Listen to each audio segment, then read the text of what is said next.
you for inviting me here today. I'm going to try to give an overview of how one could see pandemic and study pandemic from a media science perspective.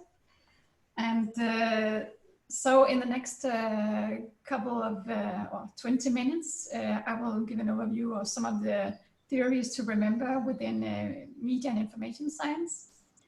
Then I'm going to give an overview of some of the research already done on spread of disinformation, though primarily within political disinformation, because that is what I've been focusing on.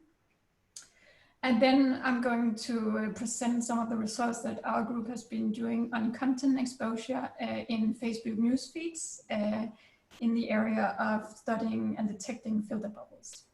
And then I will end the presentation with some recommendations coming out of the theories and studies that I have been talking about, and that is not published, so that's just my own thing or conclusions to draw in the light of the pandemic. And the studies that I'm presenting today has been funded primarily by Horizon 2020 and Aarhus University Research Foundation, but also Independent Research Fund in Denmark. Our group is an interdisciplinary group, but across business, social science, computer science, and humanities, and we're focusing on privacy of human and groups and data. We're focusing on value-centered digital infrastructures, and we're focusing on the balance between algorithmic operation and human control. And my own background is within computer science and media science. We are also hosting the EU Center of Excellence for Research in Social Media and Information Disorder, and that is some of the work that I've been also informed by here today.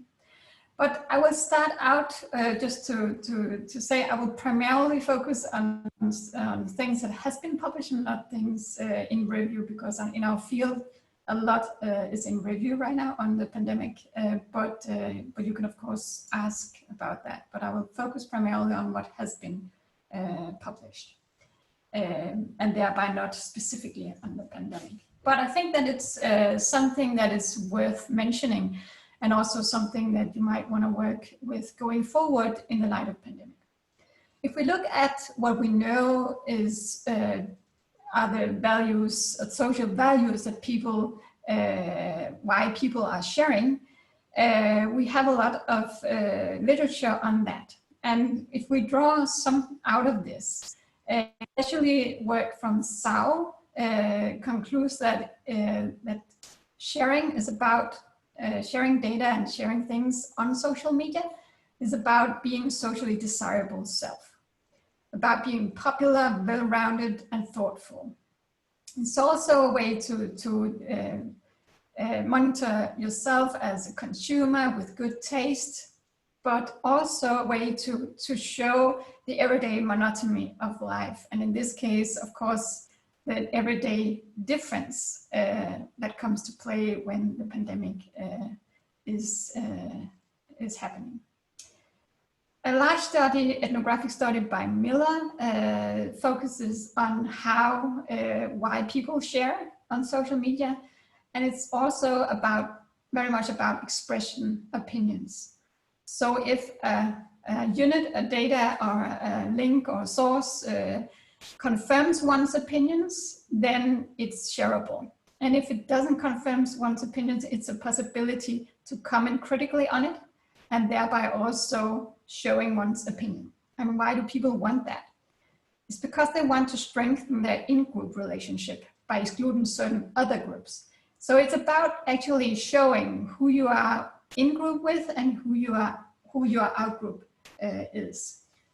So for instance, showing that I'm extremist and thereby having certain cues that I want to display, because then I know for sure that the community relates to that and that establishes me as a community member. And I also think that is very relevant when it comes to the pandemic, to understand these principles and the incentives for sharing, also when it comes to for instance, misinformation around pandemic information. Then I think that one theory that is worth mentioning that we are using a lot at the moment is, of course, network theory, and you have already discussed that earlier on. One thing that I am very fascinated is that if you want to have things to spread in complex network, you would not focus on weak ties, but you will focus on strong ties. So you will focus on the ties that you trust, the trusted ties, and then the speed at which things spread is much faster. But that is not, of course, the only thing to worry about. It's also both strong ties and redundancy. And that's what one of our early studies show, qualitative studies of college students, that if they get an information that they don't necessarily agree on, if they get that a lot of times from their friends, their trusted friends, then they would actually click or download the information, even though they know that it's not a valid information. So that's what we in my field call groupthink, that even though they know that the information is not valid, it's the shared knowledge within the group of friends that matters. So it's not the best knowledge, but it's the thing that they can agree on. And then they get a community that is, of course, not of informational highest value.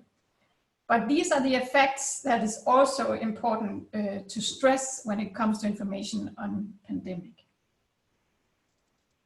Then I think that it would be fruitful to focus on influencers. And by influencer, I don't mean bloggers necessarily, blah, blah, blah. It's only a matter of how many followers you have.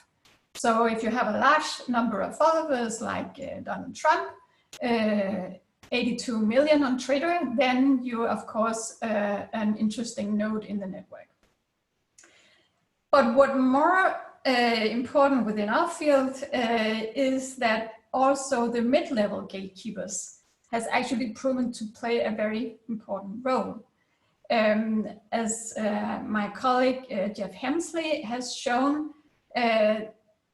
he has analyzed Twitters from in a political context and tried to classify them, and he measures that that especially the gatekeepers, the mid-level gatekeepers, about 1,800 and 26,000 followers tend to have the most influence over the flow of political information.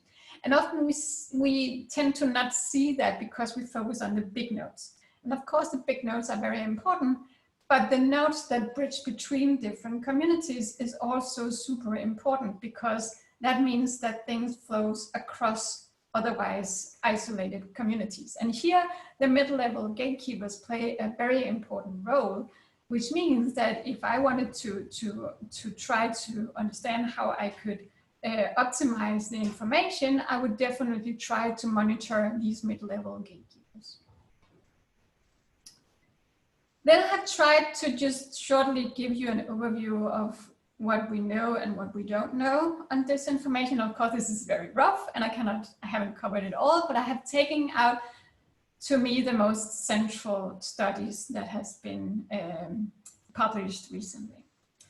So if we start out by looking at what we know, I think that worth mentioning is Wysoki's and colleagues' study in Science that shows that debunked news travels faster on Twitter. So fake news travels faster on Twitter because they're sensational than verified news.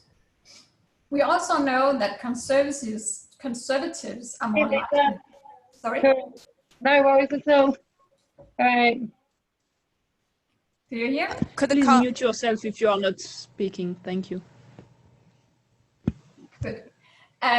That conservatives are more likely to share false stories. A colleague, Andy Guess from New York University, has been very active in actually publishing a lot on political disinformation. We also know from a study of Yochai Bengler, also from the United States, that the media ecosystem is asymmetrical. consisting of tightly integrated right-wing media and the rest not separated in center and left-wing media, which means that we don't really have US center-right, but we do have left-center media. And that means that when something spreads, it tends to spread a lot in the right wing, and maybe also moving more towards the center than it's supposed to be. Then we know that disinformation actually is a small share of people's information diets, and I think that that is really important to know also in this context.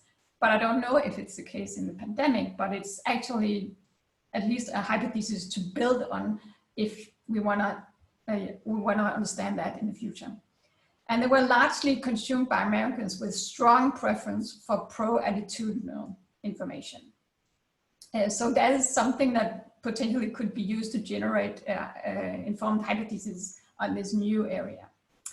Then there's a study in review, and this is the only study, we have two studies in review that I'm presenting from our group that shows that partisan polarization is the primary psychological motivation behind fake news sharing on Twitter in a US sample. So again, this need to actually show one's opinion and show one's in-group. And then, of course, also show why the opposite opinion is not true. And then a completely new study from Guess shows that exposure to digital literacy reduced the perceived accuracy of both mainstream and false news headlines, but affects only the latter was significantly larger, which means that it seems in this study that digital literacy actually has an effect. They are simulating videos that is already out there from organization. So that is something that actually it's only one study, let's see, that it does have an effect, that people are actually aware of some structures in terms of this information. Then I also think it would be relevant in this context to know what we don't know within my field. And I think there are at least three things that I want to highlight. We don't know very much about if it generally decreased trust in democratic systems, disinformation and infodemics. We don't know, but there has been a lot of assumptions on it. We don't know if tailored disinformation campaign will subsequently be able to affect offline behavior and increase polarization in population. We have a very hard time isolating the variables to actually say something substantial about this. And then a study that we are doing right now, where we are trying to understand if there are actually correlations between misinformation and anxiety and panic, understood as fear that leads to selfish, irrational behavior. And again, a tricky thing to detect this online. We have to classify what we mean by anxiety. And at the moment we see it on a scale where panic is the highest degree of anxiety, but also what politicians are afraid of, that it will spiral into panic if we have a lot of disinformation. So our hypothesis is built on the existing studies from political disinformation. We don't think that there's a strong correlation because we believe that the amount of disinformation is still quite sparse, and especially when it comes to the influencers and middle-level gatekeepers. But we don't know. It's an ongoing study.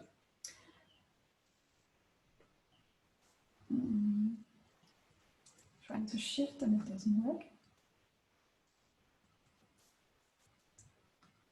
My screen is freezing, so I'm just trying to return to normal again.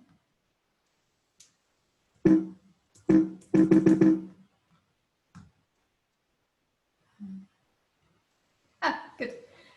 Something I think is worth mentioning in this context, because I'm a media science scholar, is that we have to be very aware that the penetration rate of Twitter is very low in most countries. So when we use data from Twitter, and we focus a lot on Twitter because it's available data, more so than other social media platforms, we also need to know that it's a very low percentage of the total population that are actually using Twitter.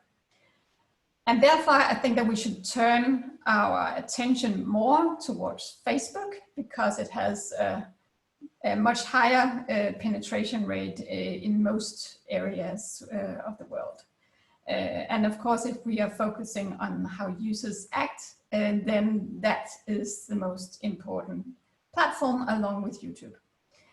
Having said that, of course, Twitter is interesting because the demographic of Twitter also tend to be people that has influence in society, and thereby actually could make the frame setting to a larger extent than Facebook users. But I just want to put your attention towards this when we study the phenomena. Now I'm trying to just look at or give you an overview of a study that we made studying content exposure on Facebook newsfeed for 14 days for a national sample to mirror the Danish Facebook population. And we were interested in looking at social cohesion, understanding if people were exposed to the same news in the newsfeed. And by news, I mean content very broadly. So to operationalize that, we were looking at source diversity and content diversity. So in other words, we were looking at what were the links that were shared, where they were exposed to, and what were the content semantics, or what they talked about that they were exposed to, and were these the same for all 1,000 participants. And then testing if we could see any effects on socio-demographic variables. So we measured the raw frequency of root URLs, and we measured LDA models for the semantic similarity, and then measured onto Kullback-Leibler divergence to understand the similarity scores. So what we found was that there were actually not that many, what we then call filter bubbles, people that were not sharing the same links or talked about the same things or were exposed to the same things, topics. So on your left, you see a large majority. This is the link analysis, where there is a lot of overlap between the links that were shared in this 1,000 national sample. And then we have smaller, less defined bubbles in the top left corner, more defined, and then in the bottom right corner, less defined, which means that they are not really in just one filter bubbles by themselves, but they have a more they are sharing with one or two people. So the ones that are not in the majority and not sharing link with each others were around 10% of our sample, or 10% of our sample. Then at your right, we have a semantic analysis trying to understand if they are exposed to the same topics, the same semantics, to understand if they were exposed to all sorts of different things. And what is shown is that 28.7% were not exposed to the same topics as the other ones were, which is, of course, fairly low, so we don't have a problem with filter bubbles in Denmark as such on the Facebook newsfeed. And so what then, so we also find that the smaller bubble IDs are not overlapping across link and semantic analysis. So we don't have a core extremist group that are big and talking about the same things and sharing the same links. We don't see that. We do see that the predictor for users in small bubbles is that they are less able to socialize. And what do we mean by socializing? We mean the number of friends, the number of group memberships, and the number of pages they like, and thereby are exposed to content from them. We don't find any predictors in the demographic parameters that we have on these on this sample, but what we do find is that there's a strong correlation between the ability to socialize and gender. So males are less able to socialize than females, but it's driven by the sociality and not by the gender itself. So what are the implications when we are not using social demographic as predictor, but sociality is? So how do we read them from a social cohesion perspective with the right content? And here, this is not published, it's a working paper stated, presented at a conference. And what we see is that the content that is in the majority is almost half in the top list are foreign sites in the link, in the root domain top list, and almost half are national legacy media that they are then exposed to. And the most frequent combination in the top list, the ones that go viral, is legacy news media and national politics, but in a style we call clickbait in our field. Which means that we cannot ignore legacy news media, even though that we are actually focusing on social media. And I think that's also a takeaway that is interesting in the light of the pandemic, that we also need to kind of control the legacy media, or at least consider them a lot. Then going to my recommendations that are of course not published and all, we're working on Facebook groups at the moment. So the sample that we're working on is open, closed and secret groups, both in Denmark and South Korea. So we are looking at 21,000 groups in total.